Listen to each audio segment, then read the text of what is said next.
What would you do if your entire city was about to be destroyed, and only you had a chance to escape? In today's gripping story, we travel back to the ancient cities of Sodom and Gomorrah, places so wicked that God himself sent messengers to bring judgment. But before disaster struck, one man's prayer made a difference, and one family's dramatic escape shows us the power of mercy, obedience, and faith.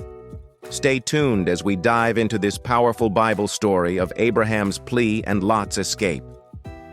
One hot afternoon, as the sun blazed over the land, Abraham sat by his tent in the shade of the great trees of Mamre. As he looked up, he saw three men standing nearby, strangers, yet something about them was different. Hurrying to greet them, Abraham bowed low. "Please, my lords, stop and rest. Let me bring water for your feet and food to refresh you." The men sat beneath the trees as Abraham prepared a feast of bread, milk, and roasted meat. And then, as they ate, one of them, the Lord himself, spoke.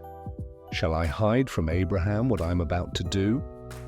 The outcry against Sodom and Gomorrah is great, and their sin is grievous. I will go down and see for myself." Abraham's heart grew heavy. His nephew Lot lived in Sodom. He could not let the city be destroyed without asking for mercy.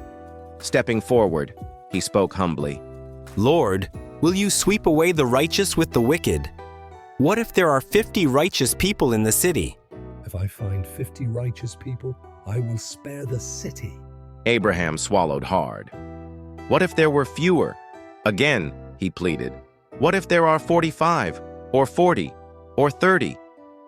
Each time, the Lord answered with mercy. Finally, Abraham asked, "Lord, what if there are 10 righteous people?" "For the sake of 10, I will not destroy it." That evening, two angels arrived at the gates of Sodom. Lot, seeing them, rushed forward. "My lords, please come to my house. Stay the night and leave early in the morning." But before they could sleep, evil men surrounded the house, demanding to harm the strangers. Lot stepped outside, begging them to turn away, but they would not listen. Suddenly, the angels pulled Lot inside and struck the men with blindness, so they stumbled away, lost in the night. Then, they turned to Lot with urgency. "Take your family and leave this city at once. Judgment is coming. Do not look back. Run to the mountains, for the Lord will destroy this place." Lot and his family fled from Sodom, climbing the rocky paths toward the mountains. Then, it happened. A blazing fire fell from the sky, consuming Sodom and Gomorrah in an instant. The earth trembled, smoke filled the air, and the cries of the wicked were silenced. But then, Lot's wife looked back. In that moment, she froze, her body turning into a pillar of salt. Lot and his daughters reached the mountains, safe but filled with sorrow. The great cities of Sodom and Gomorrah were no more. Meanwhile, Abraham looked across the valley at the rising smoke, knowing the Lord had done what was just.